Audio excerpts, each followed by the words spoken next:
Shalom Bapak Ibu Saudara-saudari sekalian. Semoga senantiasa diberikan kesehatan dan berkat berlimpah dari Tuhan kita, Yesus Kristus. Marilah berdoa. Dalam nama Bapa dan Putra dan Roh Kudus. Amin. Ya Tuhan, puji dan syukur kami boleh mendengarkan dan merenungkan firman-Mu.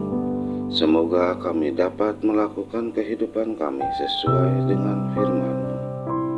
Amin. Bacaan dari kitab Matius 20 ayat 17-28, Jumat 26 November 2021. Pemberitahuan ketiga tentang penderitaan Yesus. Ketika Yesus akan pergi ke Yerusalem, ia memanggil ke-12 muridnya tersendiri dan berkata kepada mereka di tengah jalan, "Sekarang kita pergi ke Yerusalem, dan Anak Manusia akan diserahkan kepada imam-imam kepala dan ahli-ahli Taurat, dan mereka akan menjatuhi Dia hukuman mati. Dan mereka akan menyerahkan Dia kepada bangsa-bangsa yang tidak mengenal Allah, supaya Ia diolok-olok, disesah, dan disalibkan, dan pada hari ketiga Ia akan dibangkitkan." Maka datanglah ibu anak-anak Zebedeus serta anak-anaknya itu kepada Yesus, lalu sujud di hadapannya untuk meminta sesuatu kepadanya. Kata Yesus, "Apa yang kau kehendaki?" Jawabnya, "Berilah perintah supaya kedua anakku ini boleh duduk kelak di dalam kerajaanmu, yang seorang di sebelah kananmu dan yang seorang lagi di sebelah kirimu." Tetapi Yesus menjawab katanya, "Kamu tidak tahu apa yang kamu minta. Dapatkah kamu meminum cawan yang harus kuminum?"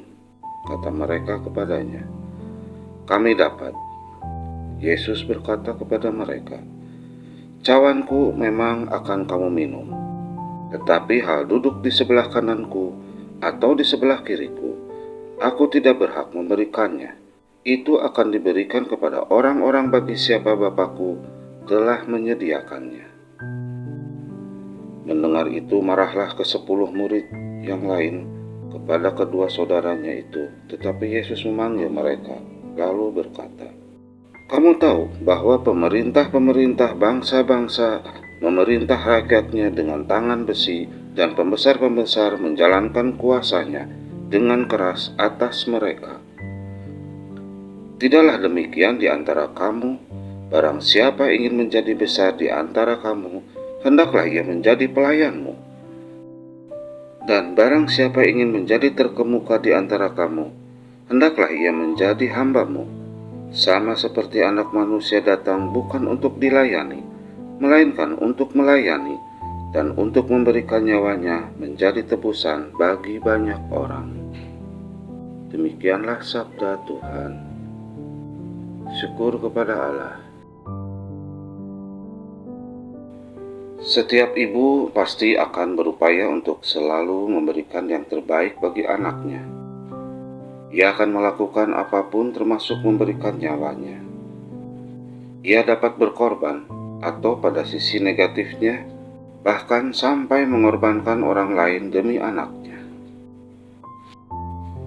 Bacaan ini mengajak kita untuk memeriksa ulang apakah seluruh perilaku yang kita lakukan adalah perbuatan baik, ataukah justru memaksa orang lain menerima akibat perbuatan kita, berkorban atau mengorbankan orang lain. Yesus mengawali pengajarannya dengan menyodorkan konsep Mesias yang berbeda dari pandangan orang Israel pada umumnya.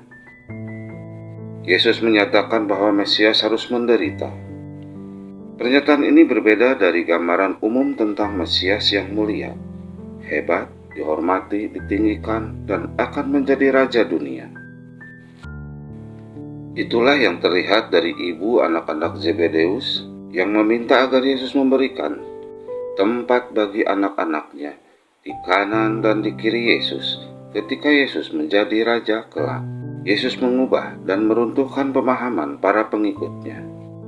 Mesias datang untuk melayani, bukan untuk dilayani. Ia datang bagi orang lain, umat manusia. Ia mengorbankan dirinya, memberikan hidupnya untuk menjadi orang besar. Maka pengikut Yesus harus menjadi pelayan dan menjadi hamba satu sama lain. Menjadi hamba berarti siap untuk selalu berkorban bagi kepentingan dan kebaikan orang banyak. Mengorbankan orang lain demi diri sendiri memang sangat mudah. Sebaliknya, memberi diri bagi orang lain amat sulit. Namun itulah panggilan setiap orang yang mengaku diri sebagai murid Kristus, yaitu mengikuti teladan yang sudah dilakukan oleh Yesus bagi orang banyak, memberi dirinya, mengorbankan hidupnya agar orang-orang yang percaya kepadanya menerima hidup. Marilah kita periksa diri kita masing-masing, apakah kita sudah menjadi orang yang bersedia untuk memberikan diri bagi kebaikan, ataukah kita justru mengambil hidup orang lain demi diri sendiri. Demikianlah sabda Tuhan. Terpujilah Kristus. Terima kasih Bapak, Ibu, dan saudara-saudari sekalian telah mendengarkan dan merenungkan firman Allah. Semoga kita diberkati oleh Allah Bapa, Putra, dan Roh Kudus. Amin. Tidak lupa juga kami mengaturkan terima kasih atas atensi dan dukungan Bapak, Ibu, dan saudara-saudari sekalian dengan memberikan subscribe, like, komen, dan jangan lupa nyalakan loncengnya.